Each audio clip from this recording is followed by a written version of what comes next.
اس کے سر کے بال کاٹو، پورا ٹکلا 7ویں دن اس کے سر کے سارے بال چھلو، اور بالوں کے وزن کے برابر چاندی غریبوں اور مسکینوں میں تقسیم کرو۔ مان لیجئے سارے بال ہم نے کاٹے اور 5 گرام ہوئے، تو 5 گرام چاندی یا 5 گرام چاندی کی قیمت غریبوں میں مسکینوں میں دی جائے گی۔ اور یہ اسلام کا ایک حصہ ہے، اس سے آپ بچ نہیں سکتے ہو۔ 7ویں دن اس کا اچھا نام رکھو، گڈو پپو نہیں، ٹوئنکل نہیں، لڑکیوں کے نام اوئیٹی سوئیٹی نہیں، اچھا نام رکھو، نام کا اثر پڑتا ہے۔ قیامت کے دن ناموں سے بلایا جائے گا۔ اچھا نام رکھو جس کا معنی اچھا ہو۔ جب 7واں دن ہو جائے تو اس کا عقیقہ کرو، اور مسئلہ یاد رکھنا، عقیقہ صرف 7ویں ہی دن ہے، 14ویں دن کی دلیل نہیں ہے، 21ویں دن کی دلیل صحیح نہیں ہے کہ 7ویں دن طاقت نہ ہو تو 14ویں دن کر لو، 14ویں دن نہ ہو تو 21ویں دن کر لو، نہیں، عقیقہ صرف 7ویں دن ہے، اور 7ویں دن کسی مجبوری کی وجہ سے اگر آپ نہیں کر سکے تو جب تمہیں موقع ملے، جب تمہارے پاس مجبوری ختم ہو جائے اس وقت کر لو۔ 7ویں دن نہیں کیا اور 8ویں دن مجبوری ختم ہو گئی تو 8ویں دن کر لو، 9ویں دن مجبوری ختم ہو گئی تو 9ویں دن کر لو۔ اب یہ نہیں کہ 7ویں دن نہیں کیا تو اب 14ویں دن کر لیں گے، نہیں، 14ویں دن کا انتظار نہیں کیا جائے گا۔ 14ویں دن بھی مجبوری رہی، 21ویں دن بھی رہی، تو جب تمہاری مجبوری ختم ہو جائے تب کر لو۔ اور جب تک اس بچے کا عقیقہ کر نہیں لیا جائے گا، اس بچے کی دعا باپ کے حق میں قبول نہیں ہوگی۔ سمجھ رہے ہیں نا؟ رہن ہے، رہن، بچہ گروی ہے، چاہے کتنی وہ بچہ دعا کرے باپ کے حق میں پھر قبول نہیں ہوگی، اگر عمدن قصدن جان بوجھ کر استطاعت کے باوجود آپ نے اس کا عقیقہ نہیں کیا تو یہ باپ کے اوپر ایک قرض ہے جب تک وہ اس کو ادا نہیں کرے گا۔ ہاں، بچہ 20 سال کا ہو گیا، اب مجبوری ختم ہوئی ہے تو اب کر دو۔ باپ 20 سال تک اپنے بچے کا عقیقہ نہیں کر سکا مجبوری کی وجہ سے، اور انتقال ہو گیا تو بچہ خود کمانے لگے تو وہ اپنا عقیقہ خود بھی کر سکتا ہے، لیکن کرنا ہے اگر استطاعت ہو جائے تو کرو، کرنا ہے۔ یاد رکھیے 7ویں دن عقیقہ کرے گا، جب بچہ پیدا ہو تو 7ویں دن عقیقہ کرو، 7ویں دن اس کا اچھا نام رکھو، اس کے سر کے سارے بال چھیل کر بالوں کے وزن کے برابر چاندی یا اس چاندی کی قیمت غریبوں اور مسکینوں میں تقسیم کرو۔ لڑکا ہے تو 2 جانور، اور لڑکی ہے تو 1 گائے نہیں چلے گی، بھینس نہیں چلے گی، اونٹ نہیں چلے گا، بڑے جانوروں میں عقیقہ نہیں ہوگا۔ عقیقے کے لیے بھیڑ بکری چاہیے، دبا، انہی جانوروں میں عقیقہ ہوگا۔ لڑکا ہے تو 2 اور لڑکی ہے تو 1۔ ہاں، اگر آپ کے پاس مجبوری ہے اور لڑکا پیدا ہوا ہے لیکن 2 جانور کی قیمت نہیں ہے، 2 جانور کی استطاعت نہیں ہے، 1 جانور آپ کر سکتے ہیں، اگر استطاعت نہیں ہے تو 1 جانور بھی کیا جا سکتا ہے۔ اسلام میں آسانی ہے، سختی نہیں ہے۔ اگر 2 لڑکا ہے اور ہم غریب ہیں، 2 جانوروں کی قیمت نہیں ہے میرے پاس لیکن 1 کی استطاعت ہے، تو یہاں اجازت ہے شریعت کی طرف سے، تو تم 1 ہی کر دو، کیونکہ اللہ رب العالمین کسی پر اس کی بوجھ سے زیادہ، اس کی حیثیت سے زیادہ اس پر بوجھ نہیں ڈالتا ہے۔ لڑکی ہے تو 1 ہے ہی۔ میرے بھائیوں، پھر حکم ہوتا ہے جب تمہارا بچہ زبان چلانے لگے کچھ تھوڑا تھوڑا بولنے لگے تو سب سے پہلے اس کی زبان سے اللہ اللہ نکلواؤ. 6-7 مہینے کے بعد بچے تھوڑا تھوڑا بولنے لگتے ہیں تو اس کی زبان سے اللہ اللہ اللہ نکلواؤ. اور جب بچے کی زبان تھوڑی صحیح ہو جائے تو اس کو لا الہ الا اللہ سکھاؤ, اس کو لا الہ الا اللہ سکھاؤ. ہم کیا سکھا رہے ہیں؟ 4 سال کا ہو گیا, happy birthday to you. کتنا گدھا ہے یہ باپ, اور میں گدھا کہہ دیا ہوں. جس کو برا لگتا رہے, جس کو مرچی لگ رہی لگتی رہے. اب بتائیے گدھے میں عقل نہیں ہوتی ہے؟ گدھے میں عقل ہوتی ہے کہیں؟ ہارن بجاؤ تو گدھا وہیں آئے گا جہاں گاڑی گھوم رہی ہے, ٹی ٹی اور آئے گا گاڑی کے پاس. اس میں عقل نہیں ہے. یہ بتاؤ آپ کا بچہ 5 سال کا ہو گیا, آپ اس کا برتھ ڈے بنا رہے, happy birthday to you. تیرا بچہ اللہ کی طرف سے 80 سال کی عمر لے کے آیا تھا, 5 سال اس کی کم ہو گئی ہے, اب اس کی عمر 75 سال رہ گئی ہے اور تو خوش ہو رہا ہے. وہ اپنی زندگی کے 5 سال کم کر چکا اور تو خوش ہو رہا ہے. اگلے سال وہ 6 سال کا ہو گیا, پھر تو کیک کاٹ رہا. وہ 1 سال اپنی زندگی کا اور کم کر چکا, تو کیک کاٹ رہا, خوشیاں منا رہا ہے. اس سے بڑا بے وقوف اور اس سے بڑا گدھا باپ کون ہوگا جو اپنے بچے کے جنم دن پر کیک کاٹ رہا ہے, 1 سال اس کی زندگی کا کم ہو رہا ہے اور یہ خوشیاں منا رہا ہے. میں سمجھتا ہوں اس سے بڑا گدھا کوئی باپ ہو ہی نہیں سکتا. اتنا برا لگ رہا ہوگا جنہوں نے ہیپی برتھ ڈے.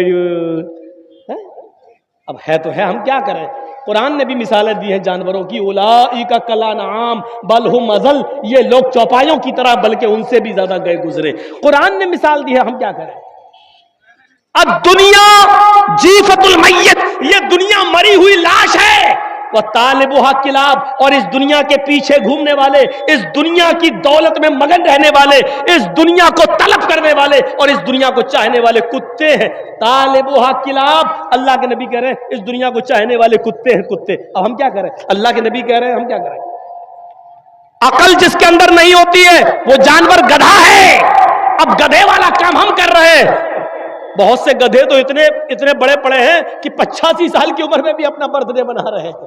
1-2 سال کے اور رہ گئے مرنے والے, پھر بھی لمبی عمر کی کامنا کر رہے ہیں. اسی لیے فرمایا کہ جب تمہارا بچہ زبان صحیح کر لے, بولنے لگے, تو لا الہ الا اللہ سکھلاؤ. جیسے جیسے اس کی عمر بڑھ رہی ہے, عمل بھی ایسے ایسے بتاؤ کہ وہ جنت کے قریب بھی ہوتا جائے, جہنم کے قریب نہ ہو, جنت کے قریب جائے. اب حکم ہوتا ہے لا الہ الا اللہ سکھاؤ.